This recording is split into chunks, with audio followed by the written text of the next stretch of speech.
My girlfriend casually said that the vacation plans I had made for us would now be spent with someone from her office instead. I didn't argue. I just said, "That's your decision." After that, I quietly waited for her to leave. Once she was gone, I packed my belongings and walked away from that place for good. But when the two of them reached the airport, an unexpected surprise was waiting for them, one they never saw coming. Soon after, my girlfriend called me in tears and said, "Do you know what just happened at the airport?" I replied calmly, "What happened?" "I'm a civil engineer. I design bridges, commercial buildings, the kind of structures people drive past every day without thinking twice. It pays well. I work long hours. I don't complain. I've always believed that if you do good work, life treats you fairly." I was wrong. Her name was Adriana. We'd been together for 3 years. Met her at a friend's wedding back in June 2021. She worked in marketing for a tech startup downtown. Smart, confident, the kind of woman who could walk into a room and own it without even trying. She had this laugh that could light up a whole restaurant. I thought I was the luckiest guy alive. For a long time, I genuinely believed that. We moved in together about a year and a half into the relationship. Nothing fancy, a 2-bedroom apartment in a decent part of town, close to both our jobs. We split the rent 50-50. Split the bills. Split the groceries. It felt equal. It felt right. It felt like we were building something real together. I started planning a future with her. I even looked at rings a few times, scrolling through jewelry websites late at night when she was asleep next to me. But something always made me wait. I told myself it was timing. Now I know it was instinct.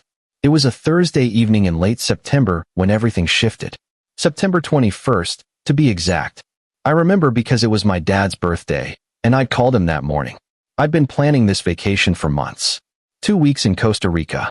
Beachfront bungalow in Manuel Antonio. Surfing lessons, zip-lining through the Monteverde cloud forest. A day trip to Arenal volcano. The whole romantic package. I'd saved up for it, cutting back on everything, putting in overtime whenever I could. Paid for both our flights, the accommodations, all the activities. Everything. I wanted it to be special. I wanted to propose on the last night, overlooking the Pacific Ocean at sunset. I'd already picked out the ring. A simple platinum band with a small diamond. Nothing flashy, but elegant. Timeless. Like I thought we were. I came home that evening around 6:30 p.m.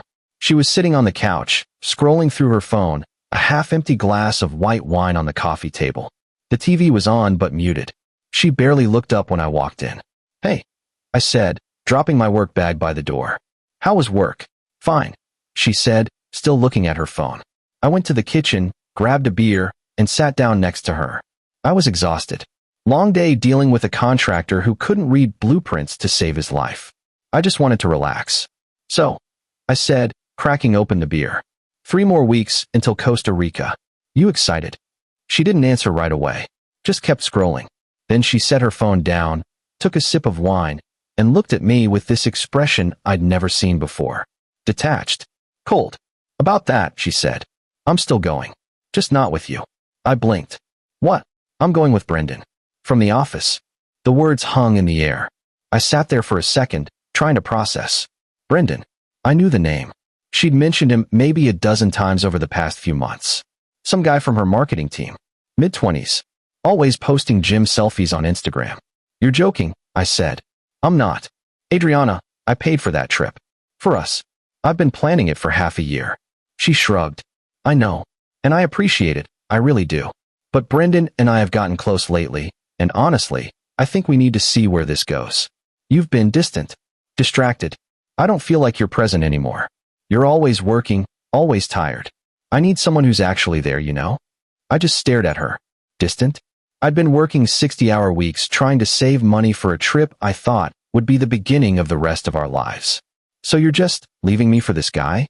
"I'm not leaving you," she said, like she was explaining basic math to a child. "I'm exploring my options. You can still come on the trip if you want. I'm sure Brendan wouldn't mind. He's actually pretty cool about stuff like that." That's when something inside me went quiet. Not angry. Not sad. Just done.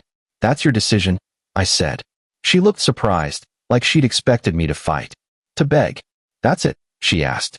"What's there to talk about? You've made your choice. I respect that." She stared at me for a moment. Then she picked up her phone again. "Okay then. I'm staying at Brendan's tonight. I'll come back tomorrow to grab some things. Sure, I said. She stood up, grabbed her purse, slipped on her shoes, and walked out. Didn't kiss me goodbye. Didn't even look back. Update 1. The moment the door closed, I sat there in the silence. The TV was still on. I could hear the refrigerator humming. A car alarm going off somewhere outside. Normal sounds. But everything felt different.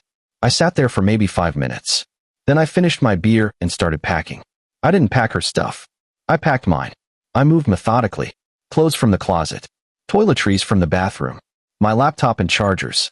Important documents. Birth certificate, passport, tax returns. Family photos. The coffee maker my mom gave me. My good knife set. Everything that was mine and only mine. I called my buddy Aaron around 8 p.m. He's a freelance photographer, works odd hours, always available when you need him. Hey man, what's up? He answered. Can I crash at your place for a bit? Yeah, of course. Everything okay? Not really. I'll explain when I get there. I packed 2 large suitcases and 4 boxes. Loaded it all into my truck.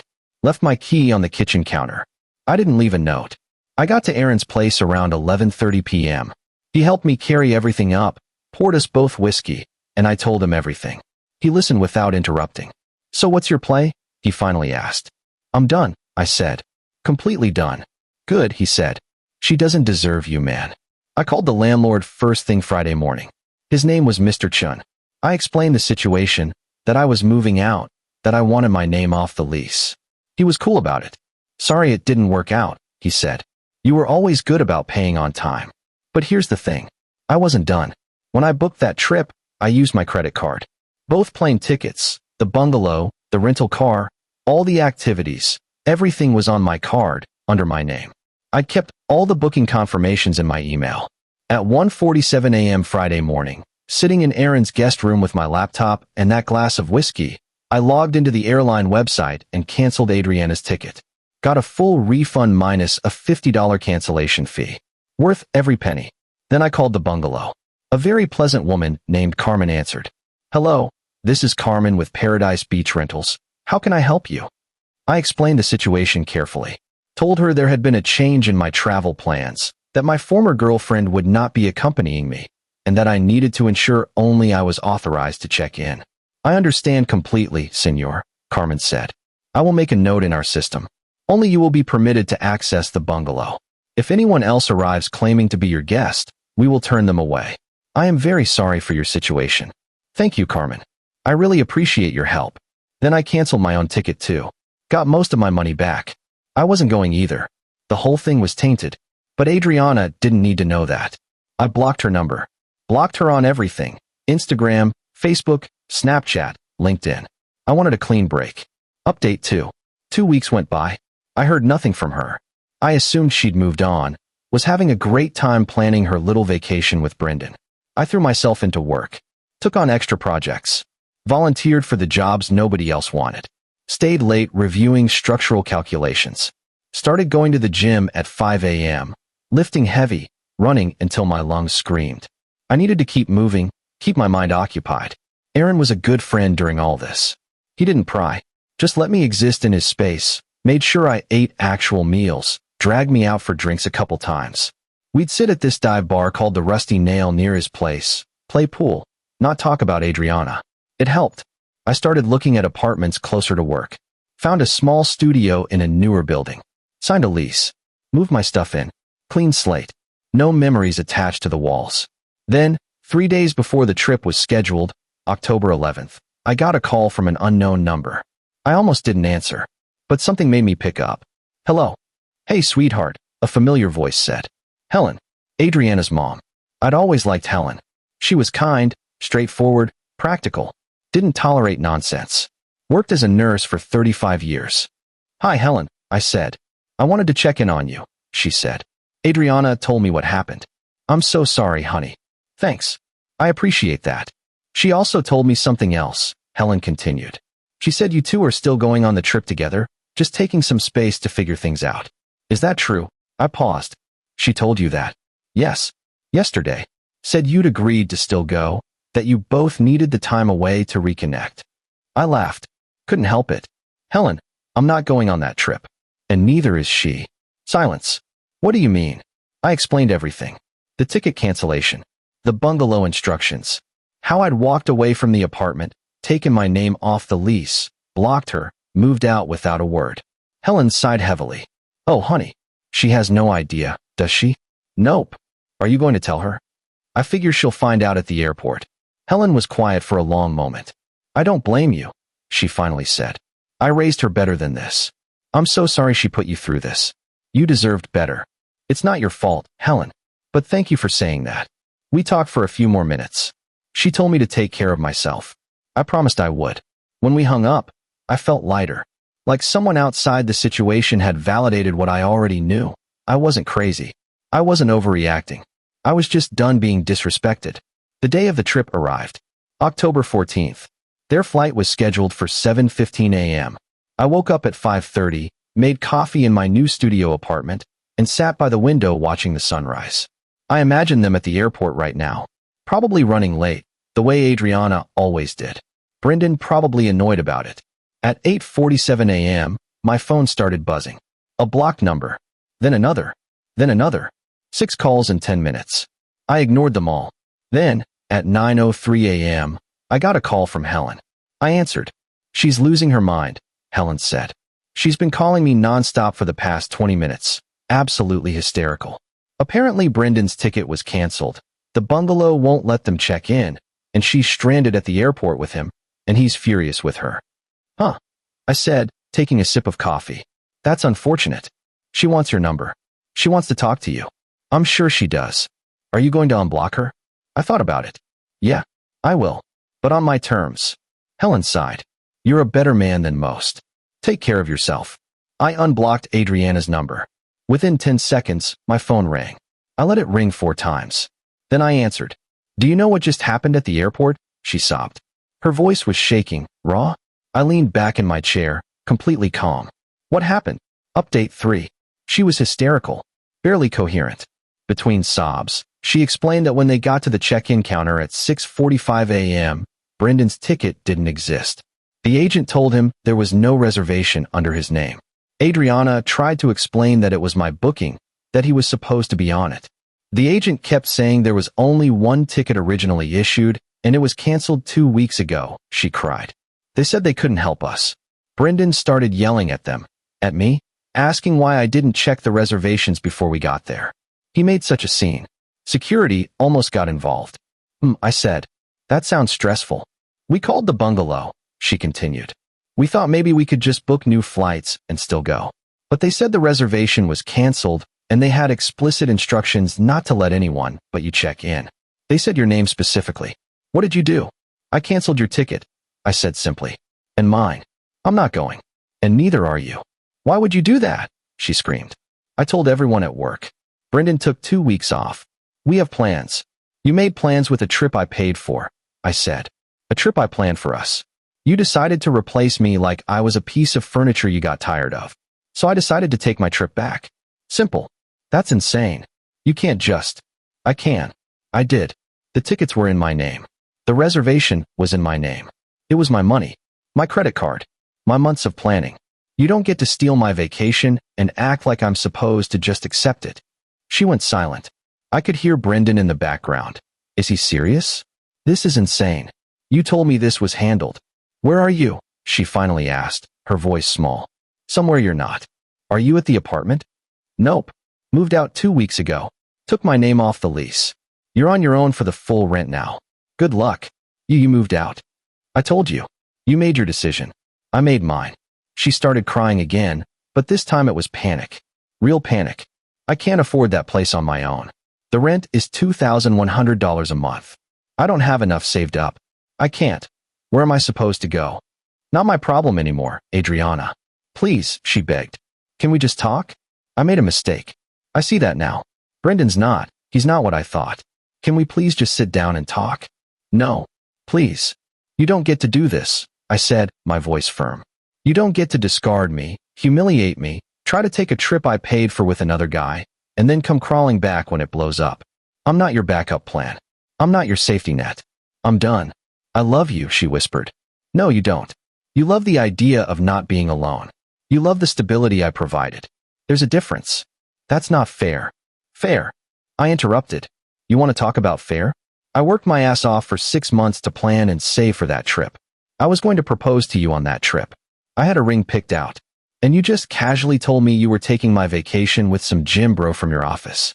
So don't talk to me about fair. She went completely silent. You were going to propose? She finally whispered. Yeah, I was. But now I'm just grateful I didn't. I hung up, blocked her number again, blocked Brendan too. Then I sat there in my new apartment, and I felt peace. Real peace. Final update. It's been 4 months since that phone call. December turned into January, and life moved forward. Adriana tried reaching out a few more times through mutual friends. Sarah texted me saying Adriana was really struggling. I politely declined. Kevin called saying I should at least hear her out. I told him my decision was final. Eventually, they stopped asking. I heard through Aaron that Adriana and Brendan lasted about 2 more weeks after the airport incident. Turns out he wasn't interested in something serious. She had to move out of the apartment by November. Couldn't afford $2,100 a month on her own. Last I heard, she's living with 2 roommates somewhere across town, taking the train to work. Helen and I still talk occasionally. She sends me Christmas cards. Checks in every now and then. We got coffee once in November. She apologized again for her daughter's behavior. I told her she didn't need to keep apologizing for someone else's choices. She's a good woman. As for me, I took that refund money, about $4,200, and put it toward a down payment on a small house about 30 minutes outside the city. 2 bedrooms, a garage, a backyard where I can grill on weekends. It needs some work, but it's mine. No one else's name on the deed. I started dating again in late November. Met a woman named Kira at a coffee shop near my new place. She's a veterinarian, works with rescue animals. We've been on 6 dates. Nothing serious yet. We're taking it slow. She knows what happened with Adriana and was understanding. Said she'd been through something similar. We're taking our time. Work's been good. Got promoted in December to senior engineer. More responsibility, better pay, leading a team on a major commercial project. My boss said I'd been showing up differently, more focused, more driven. I didn't tell him why. I think about that night sometimes. The night she told me she was taking my vacation with another man. The night I packed my stuff and walked away. The night I decided I was worth more than being someone's fallback. I don't regret it. Not for a second. People ask me if I'm angry, if I'm bitter. Honestly, I'm not. I'm just relieved. Relieved that I saw the truth before I married her. Before we had kids. Before I wasted more years on someone who didn't value me. Sometimes the trash takes itself out. You just have to let it. Edit 1. A few people asked if I ever got a real apology from her. Short answer, no. She sent a long email about a month later, blaming me for not communicating enough and giving up too easily. She said I abandoned her and that I was cruel for not warning her about the canceled tickets. Not once did she actually apologize for what she did. I didn't respond. I just deleted it. Some people will never see their own role in the destruction they cause. Edit 2. Brendan apparently got fired from the company about 3 weeks after the trip was supposed to happen. Something about inappropriate workplace behavior and complaints from multiple coworkers. Don't know the details. Don't care. Karma's a funny thing. Edit 3. Someone at work asked if I ever ended up using those Costa Rica plans. Not yet, but I'm thinking about it. Maybe this summer. Maybe solo. Maybe with Kira if things keep going well. We'll see. The beautiful thing about being free is that now it's entirely my choice.